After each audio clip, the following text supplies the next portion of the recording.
I now give the floor to Mr. Tom Fletcher. You have the floor, sir. Mr. President and members of the Security Council, today marks one of the rare times we're able to highlight positive developments, albeit amid catastrophic humanitarian needs in Gaza. The ceasefire has provided a vital reprieve from relentless hostilities for Palestinians. It has at last allowed Israeli hostages and imprisoned Palestinians to be reunited with their families.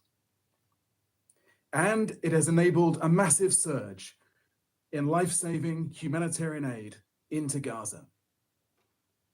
We can save more lives if all parties continue to honor the deal. So I thank the mediators, Egypt, Qatar, and the United States, for their tireless efforts to ensure this deal is upheld. I thank them for their help to mitigate operational obstacles as they arise.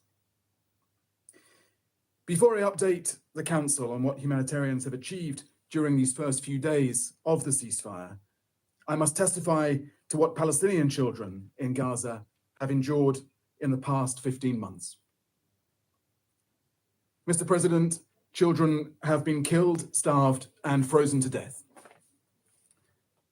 They have been maimed, orphaned, separated from their family. Conservative estimates indicate that over 17,000 children are without their families in Gaza. Some died before their first breath, perishing with their mothers in childbirth. An estimated 150,000 pregnant women and new mothers are in desperate need of health services. Children have lost their schools and their education. Those with chronic illnesses have struggled to access the care they need, many unable to do so. Many have faced sexual violence. Girls who've endured the additional indignity of no menstrual care have been left exposed and vulnerable. 1 million children are in need of mental health and psychosocial support for depression, anxiety, and suicidal thoughts, according to UNICEF. A generation has been traumatized. Mr. President, against the backdrop of this horror, the UN and our partners are seizing every opportunity presented by the ceasefire to step up our response across the Strip.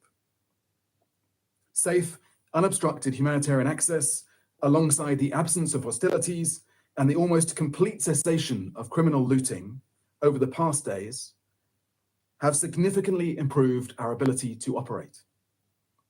We have been able to increase the flow of incoming supplies and deliveries, scale up storage capacity and repair work, provide life-saving services, and carry out needs and damage assessments. We are getting supplies to designated emergency shelters and distribution centers across the Gaza Strip. We are delivering food parcels and flour and working to reopen bakeries. We are distributing fuel to ensure that critical services, healthcare, water pumping, can run on backup generators in the absence of electricity. Across the spectrum, humanitarian organizations and agencies have united to meet our humanitarian goals. At the center of this, as always, is UNRWA. But we cannot do this alone. Surging high volumes of aid into Gaza requires a collective effort. All of Gaza, more than 2 million people, depends on our humanitarian support. So it is critical that the pipelines of stocks are regularly replenished, including by member states. Aid efforts must urgently be complemented by the private sector. Mr. President, while we spare no effort to scale up in Gaza, we must also keep attention on the West Bank. As we briefed this Council, since October 2023, the West Bank has witnessed record high levels of casualties, displacement, and access restrictions. These trends have intensified since the announcement of the ceasefire.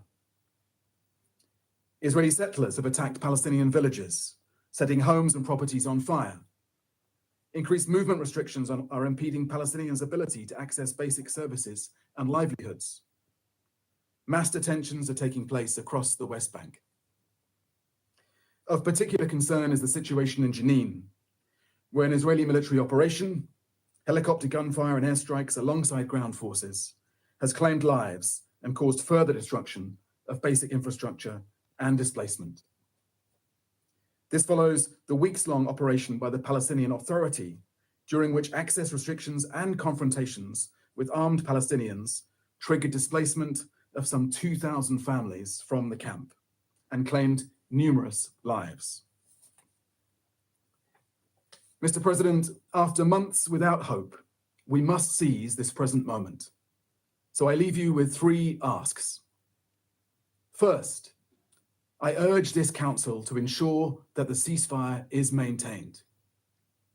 Second, I urge this Council to ensure that international law is respected across the occupied Palestinian territory of Gaza and the West Bank, including East Jerusalem. Civilians must be protected and their essential needs must be met. All hostages must be released. Arbitrarily detained Palestinians must be freed. Detainees must be treated humanely and allowed visits by the ICRC. Civilians must be allowed to return safely to their homes. They must be able to access life-saving aid. This includes medical evacuations for the wounded and sick who need it. I urge member states to take in those patients. We need rapid, unimpeded, and safe access for the humanitarian community to be sustained. We can deliver when we are given the chance to do so. UNRWA's role is fundamental and must remain the backbone of these efforts. Restrictions on critical humanitarian items must be lifted, including items considered to be dual use. There must be accountability for atrocities in accordance with international humanitarian law.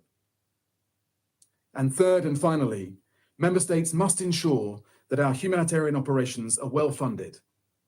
Our 2025 flash appeal requires $4.07 billion to meet the needs of 3 million people in Gaza and the West Bank, with nearly 90% of funds for Gaza.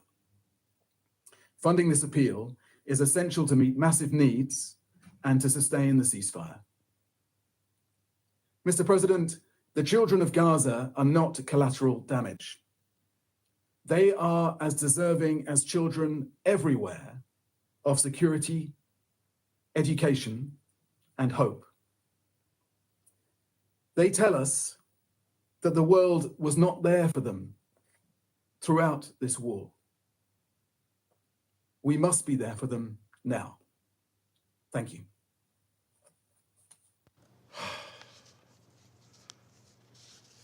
I thank Mr. Fletcher for his briefing, and I now give the floor to Ms. Bisan Natil.